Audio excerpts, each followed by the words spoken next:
What's up, Archons? I'm Flightless Pheasant, and today we have the update I was expecting yesterday, which is foretelling the future of Saurian and Shadows. I'm really excited. I'm hoping to see some good Saurian stuff. Shadows has never really been my bag, but I know people who like it a lot, so let's take a look. Let's take a sneak peek at the cards coming to Saurian and Shadows in Keyforge Prophetic Visions. Indeed. From the halls of the Colosseum to the dark corners of alleyways, Saurian and Shadows will make their presence known in Keyforge Prophetic Visions. Saurian will return for the 5th time, the first time since Winds of Exchange, and Saurian for the 6th time, its first since Dark Tidings. Yeah, Shadows has been out for a minute out of the core sets. Can the members of House Saurian sway the prophecies to good fortunes by their speeches, or will House Shadows steal them away with quick fingers? Let's see what both have in store in the next set. Alright. The greatest philosophical Saurian minds populate the Saurian Republic, striving to lead and enhance the culture. These members focus on the Exalt ability, allowing the player to place Amber on them, which can produce various effects. Yeah, Exalting is back. Alright. So here are the cards we've got. We've got 2 commons and an uncommon. And it looks like we're going to get to see a couple of actions, so that's good. So the first one is Too Low. If you play it, you gain an amber, and then choose a number. Destroy each creature with power equal to or lower than that number. Ooh, that's a board wipe. It's a weird one. I like it okay. I feel like that should come with a chain, probably. I feel like that should come with a chain, especially since you get an amber out of it. And then Fate, destroy the least powerful friendly creatures. Least powerful friendly creatures. Okay, both decent. I don't think either one is like crazy good, but both are decent. And at a common, hard to hate. It's a common rarity board wipe, and you need those. And then Sedimentary Nap. Gain an amber, play, shuffle a creature into its owner's deck. There's some more board removal. And it's the second shuffle into deck we've seen. Though the last one was Dis, and it was from hand into deck. And then the Fate is shuffle the most powerful creature into its owner's deck. Also not a great Fate effect, but I don't think I'm going to play it for its Fate most of the time. And then the uncommon is a 3-power dinosaur philosopher named Gaius.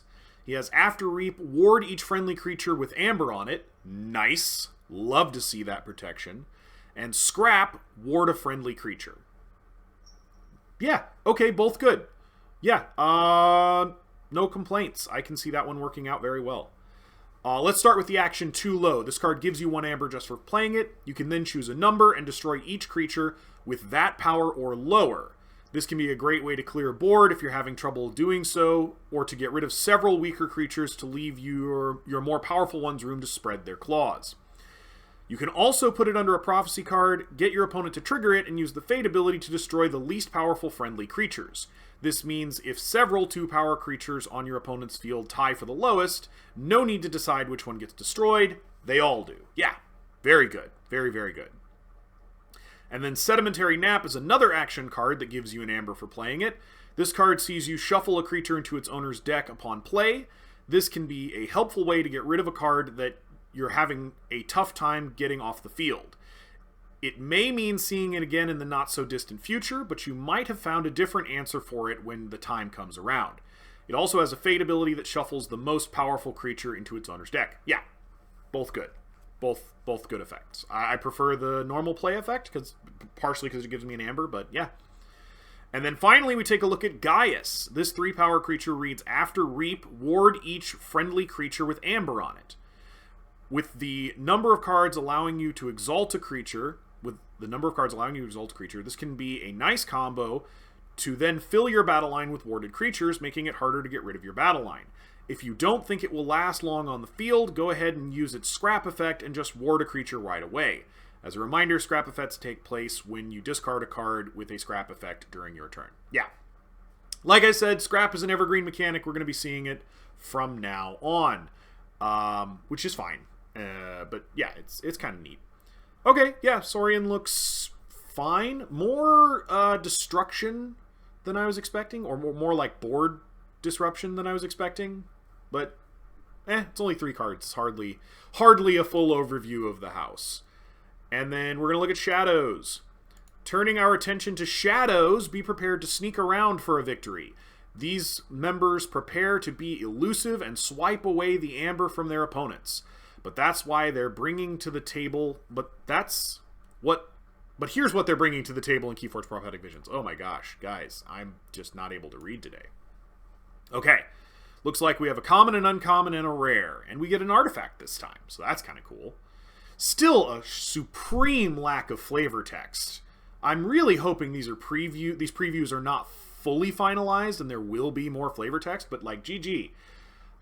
I don't think there's been a single card with flavor text previewed in these articles. And that's making me real nervous.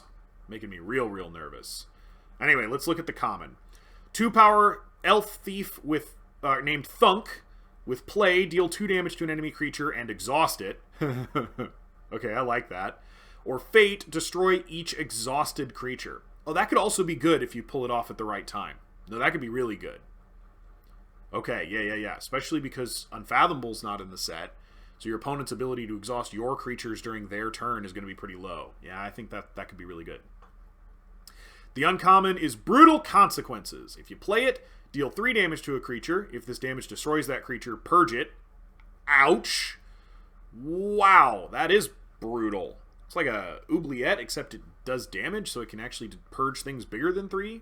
Yeah, that's crazy. And then Fate, purge an exhausted friendly creature. Huh. Shadows is toying around with some exhaust stuff. Okay. That could be combo-y. Thunk and Brutal Consequences as a Fate effect could be kind of combo-y. And then the last one is an item called Cursed Loot. You gain an amber when you play it. It comes into play under your opponent's control because of treachery. And it says, after you play a card, discard a random card from your hand. If you have no cards in your hand, destroy Cursed Loot. Okay. I mean, that's decent. It's not bad. If I can recur it, it'll be really obnoxious. Yeah, okay. So let's read what they have to say about him. So Thunk gets us started. Thunk is a 2-powered creature with the effect play, deal 2 damage to an enemy creature and exhaust it. You can use this to slow down a creature on your opponent's side of the field or potentially destroy it if it's weak enough.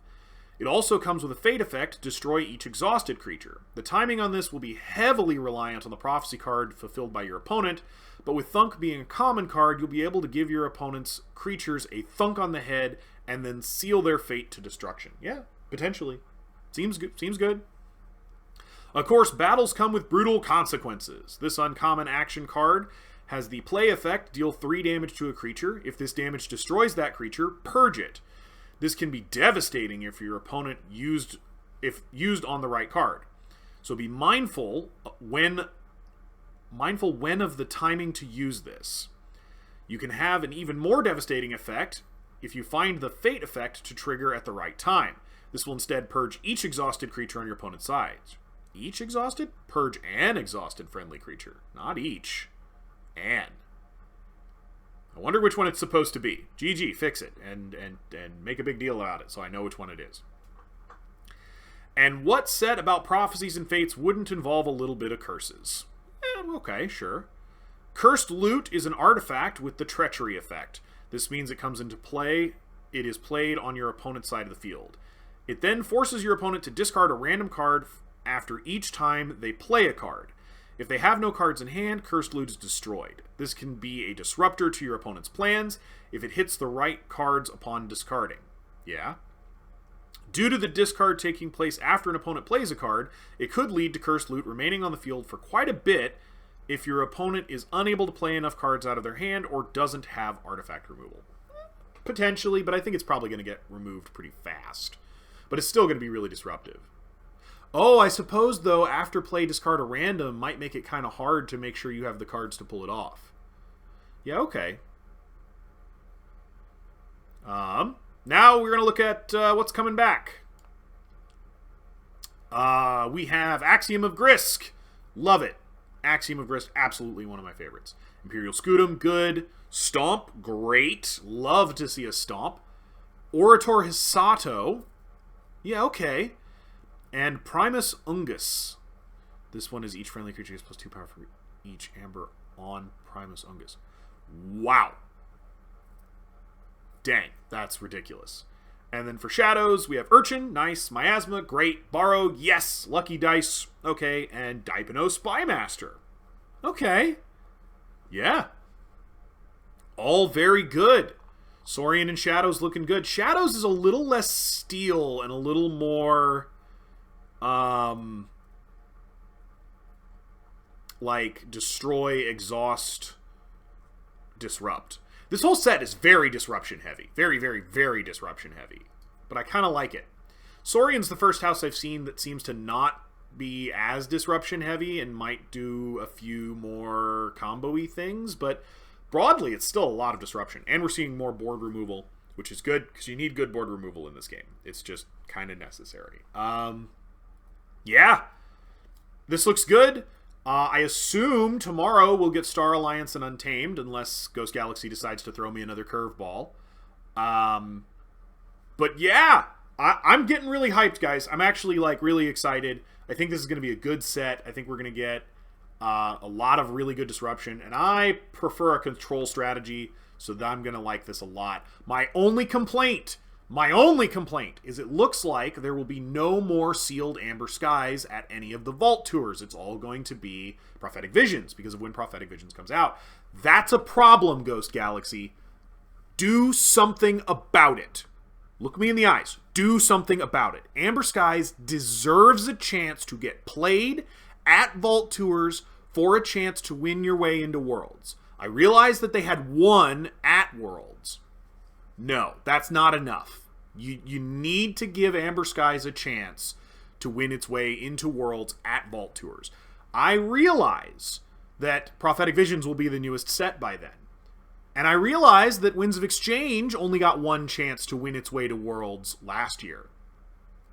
But that was something we forgave because we thought you were still trying to figure out the schedule. Now, if it's going to be a consistent feature of the schedule, you have to find a way to fix it. You have to find a way to fix it. Because your organized play should not relegate a core release set to one opportunity to perform in one of your premier formats. Okay? I get it. Sealed was new last year, and so, you know, you didn't plan around it. Sealed is not new anymore.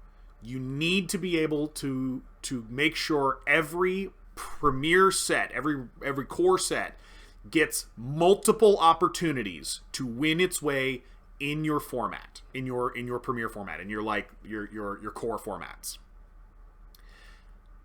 That's like critical. Have to do it.